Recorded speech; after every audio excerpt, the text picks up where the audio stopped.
Hey, please, wait! Help me!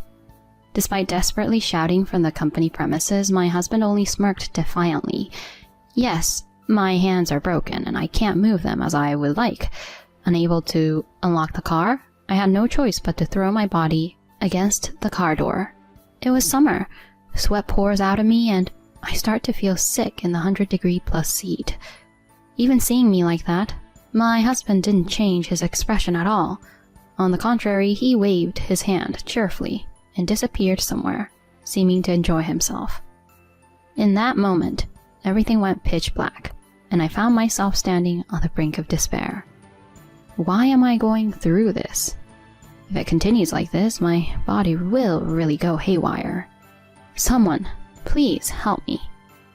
As the discomfort grows, my consciousness gradually fades. Then, I heard unexpected voices. It was the voices of unfamiliar people. My name is Maggie, and I'm 29 years old. I'm just an ordinary office worker in a general company. I met my husband Keith 3 years ago, and we got married just a year ago. We initially got to know each other through work, so we have a mutual understanding of each other's duties. When I said I want to continue working even after getting married, he smiled, gently. It's fine, isn't it?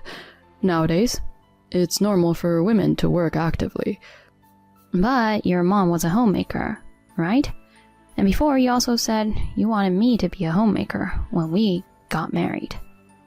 Don't worry about that. I just wanted you to live in a way that feels right for you. Really?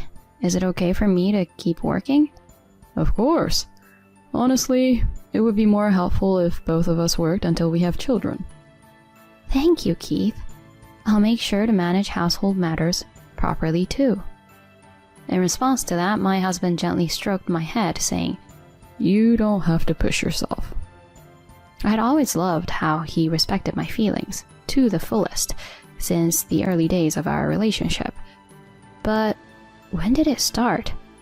When did he, who used to be so kind, suddenly become cold and distant? The first time I felt a sense of discomfort was about 6 months into our marriage, on a certain day. During this time, my work was hectic. I was dealing with days filled with continuous overtime.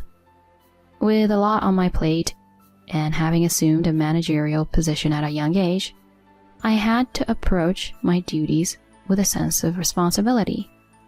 On the other hand, my husband's company rarely required overtime. Since promotions were mostly based on a fixed schedule, he usually returned home earlier than I did. On this particular day, when I returned home, I found my husband lying on the sofa, playing video games. His suit and socks were strewn about, and there was no preparation for dinner.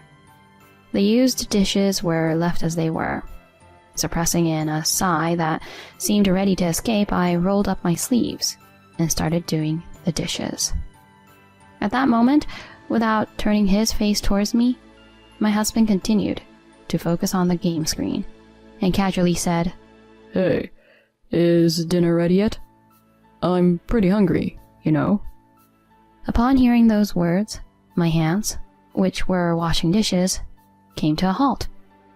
The juggling act between work and household chores seemed to have reached its limit for my mind and body. Normally, I could have brushed it off with a sorry or I'll prepare it soon, but on this day, I just couldn't ignore my husband's words. Still standing in the kitchen, I suddenly realized I was raising my voice at him. What's that about? I just got home, you know. If you're going to say that, couldn't you at least do the dishes or make some simple side dishes? Huh? Why me? Aren't household chores your responsibility? My responsibility? Why? We both work. Well, you brought it up. When we got married, you said, I'll do my best with household chores too. Of course, I said that. But does that mean I have to take on all the burden? Isn't that unfair? Then quit your job.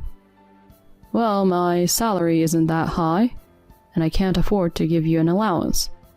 But if that's okay with you, I can do that. What is that? I never expected to hear such things, and I found myself at a loss for words. Standing there, dumbfounded, he chuckled as if mocking me. What? Were you thinking selfishly? Like wanting to work but not do household chores or something? No, that's not it. I just want you to help out a bit. Help out? Didn't you decide to handle both work and household chores on your own? Why should I have to help?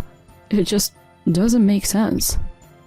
Isn't it normal for couples who both work to share household responsibilities? I never thought you'd say something like that. Huh? Don't shift the blame onto me. You decided that on your own, so take responsibility for it. Okay? My husband, almost spitting the words out, said that, and once again began to focus on the game. Unable to retort any further, I held back the welling tears and could only desperately continue with the household chores. Why do I have to go through all this alone? We are a married couple. Couldn't he help a little? I just want to have a happy marriage. What's wrong with that? From this day onward, my husband's words and actions escalated rapidly. Even if he came home late due to overtime, he started hurling abusive words at me. Hey, why are you always so late? How long do you intend to keep dinner waiting? Sorry, but I did tell you beforehand that I would be late today before leaving for work. Huh? Like I would know that? You're using work as an excuse. Typical of a woman to abandon household chores. No, I didn't mean to neglect chores with a broom. Then, what is it? The result of prioritizing work is this, right? Ah, I thought I married a good wife, but I feel like I've been betrayed. You don't have to say it like that. Faced with me on the verge of tears, my husband sighed as if it were a bother. The kindness reminiscent of our early days of dating was nowhere to be found, replaced only by harsh words. Each day, my mind and body approached their limits within this challenging routine. Despite that, what made me want to continue the marriage was the presence of my in-laws. They lived about an hour away by car from our modest apartment, and they regularly visited, bringing delicious cakes and sweets from my favorite shops.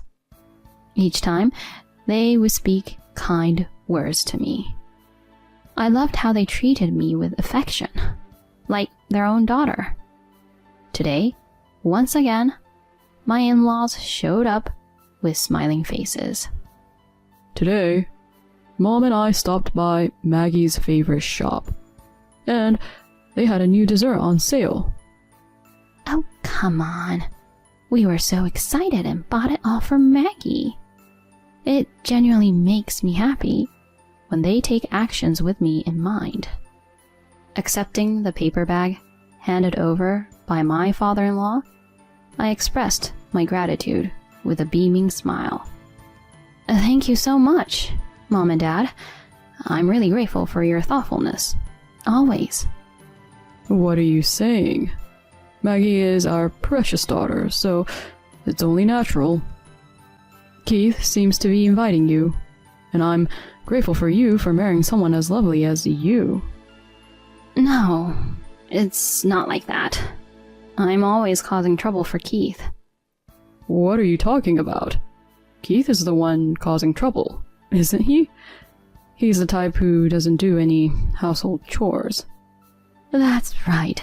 That kid has a bit of a sloppy side. If anything happens, Feel free to consult with us anytime, okay? Sorry.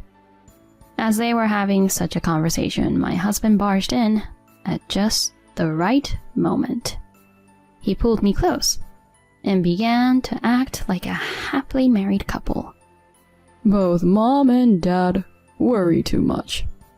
We get along really well, and we share the household chores properly. Really? I can't believe you can do such skillful things. That's right. You're just handing everything over to Maggie. That's not true. I do my share of household chores since Maggie is working, you know. What about it, Maggie? I shuddered involuntarily at my husband's smiling face. How could he tell such lies as effortlessly as breathing? Nevertheless, I couldn't afford to cause trouble for my in-laws because of me. I desperately responded with a smile that said, "Yeah, it seems that way." Seeing that, my in-laws smiled happily. That's right. I must not ruin this happiness. For the sake of my beloved in-laws, I had to endure. Every time my in-laws visited, I repeated the act of pretending to get along well with my husband. One day, something happened. After work, I fell on the stairs at the station, resulting in fractures in both arms. Bystanders called an ambulance, and I had to be transported to the hospital for emergency treatment. I was forced to stay in the hospital for a while. Since my job involves using a computer, this injury could impact my work. When I contacted the company and explained the situation, they told me not to push myself and take a break, so I decided to take about 2 months off. Both the injury and the need to take time off from work were entirely due to my own carelessness, so there was no helping it. But what saddened me the most was that my husband didn't visit me once during my hospitalization. After about 2 weeks in the hospital, I was discharged. I had informed my husband of my discharge date, but there was no response from him. Maybe Keith won't come to pick me up after all.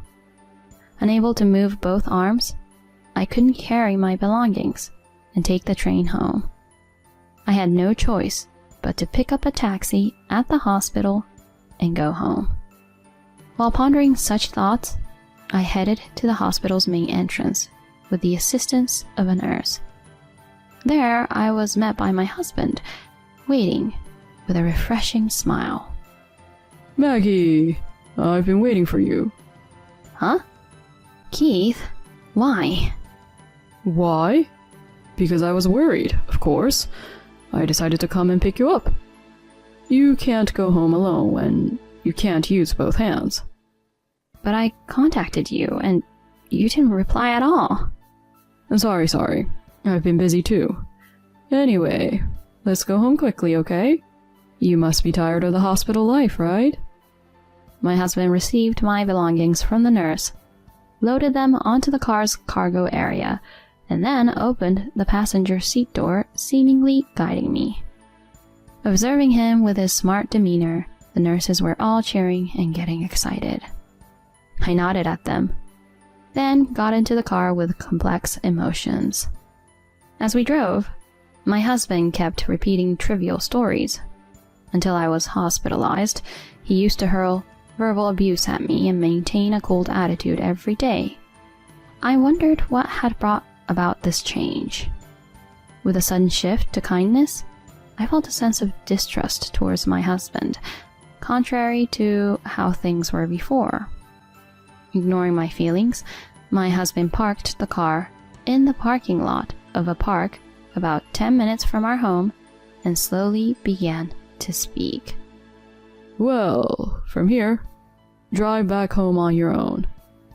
Huh? Wait a minute. Are you kidding? This has to be a joke, right?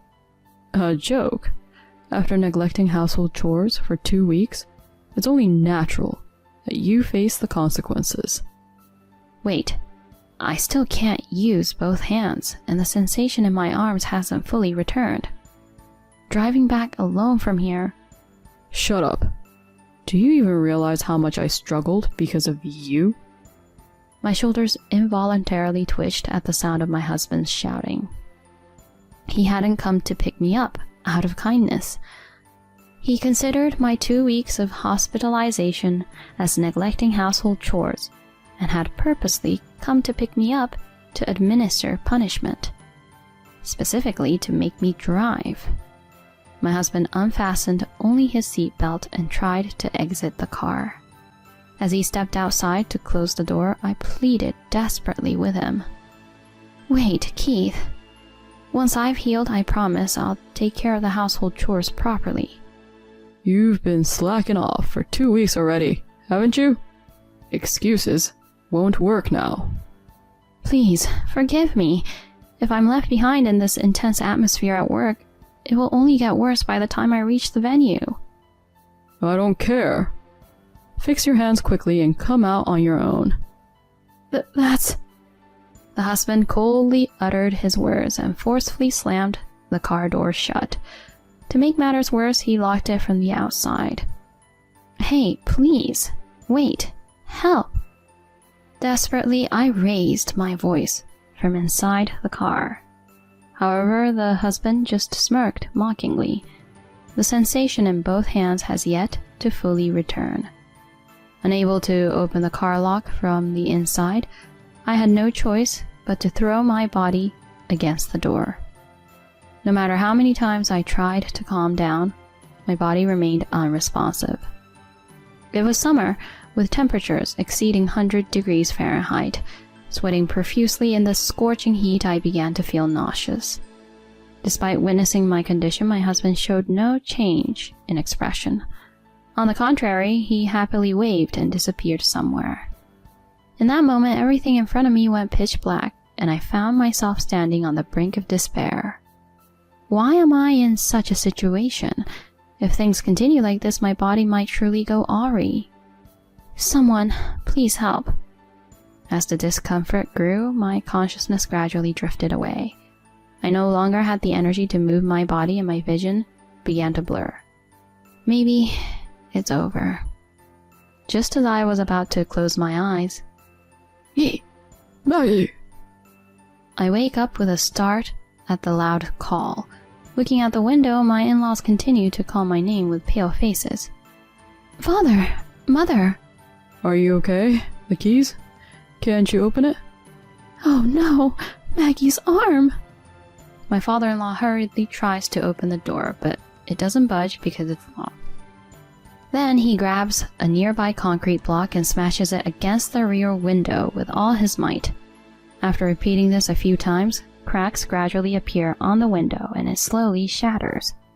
Through the broken area, my father-in-law reaches in and unlocks the car from the inside. Maggie, are you okay? Being pulled out of the car by my in-laws, I was shedding tears of relief. Yeah. It was scary. I was so scared. Holding me gently like a child, my mother-in-law comforted me. When I heard the story, it turns out they were on their way to our house. Passing by the park, they noticed our car, and recognizing the license plate, they found me in a dazed state inside. Tell us, what happened? Explaining to my father-in-law, who was looking at me with a serious gaze, I recounted what had occurred. The expressions of my in-laws improved rapidly as they learned the truth. Sorry, Maggie. I can't believe Keith would do something so terrible. No, I'm sorry for keeping quiet too. I can't take it anymore after this incident. Yeah, I understand. We'll protect you. So don't worry. That's right. You don't have to worry anymore. Mom, Dad. Anyway, let's go and put an end to all of this. My in-laws got into their car, and my father-in-law drove us towards our home where my husband was waiting. When my father-in-law rang the intercom, my husband cheerfully appeared. However, as soon as he noticed me behind my father-in-law, his face contorted in an instant. Why? Maggie, why are you here? From the expressions of my in-laws, he probably understood everything. My husband's face rapidly turned pale. Keith, I heard everything from Maggie. My husband clearly appeared disturbed by the cold statement. No, it's a misunderstanding. It's just that... My father-in-law, grabbing his arm by the collar, shouted at him as he began making excuses. Don't mess around. Hurting such a wonderful wife like this? How much of a scumbag are you, huh? Pretending to get along in front of us and secretly hurting her like this? As a man, you're finished. No, I just want Maggie to become a good wife. A good wife? Coming from you, who isn't a good husband, you idiot? I'm truly disappointed in you. I'm cutting off our parent-child relationship. Never come back home again. Scum like you can live alone in loneliness. Suffer on your own. No way. Mom, please say something to her. His plea was rejected as my mother-in-law shook her head. In her place, I bluntly stated, "You've done more than enough awful things to me. Perhaps losing your family is the payback you deserve." No, I don't want that. Please, don't abandon me. No, I can't take it. My husband clutched his head and crumbled to the floor from his knees. Despite his tearful apologies, I couldn't bring myself to forgive him. I decided to rely on my in-laws until I found a new place to live. With my parents-in-law as witnesses, I divorced my husband. Perhaps fearing his parents, Keith readily signed the divorce papers. Instead of seeking alimony, I demanded he never to be involved in my life again. Since we had common colleagues at work, news of our divorce quickly spread. Afterward, Keith seemed to have a hard time at work, repeatedly being late or absent without notice. It seemed like it was only a matter of time before he would be fired. But I felt no sympathy for him. Let him sit behind bars and suffer for all I care. I can never thank my supportive parents-in-law enough for saving me at that time and continuing to support me. They are my benefactors. I hope to repay my in-laws properly in the future, no matter how it takes shape. For now, let's focus on fully recovering from the injuries.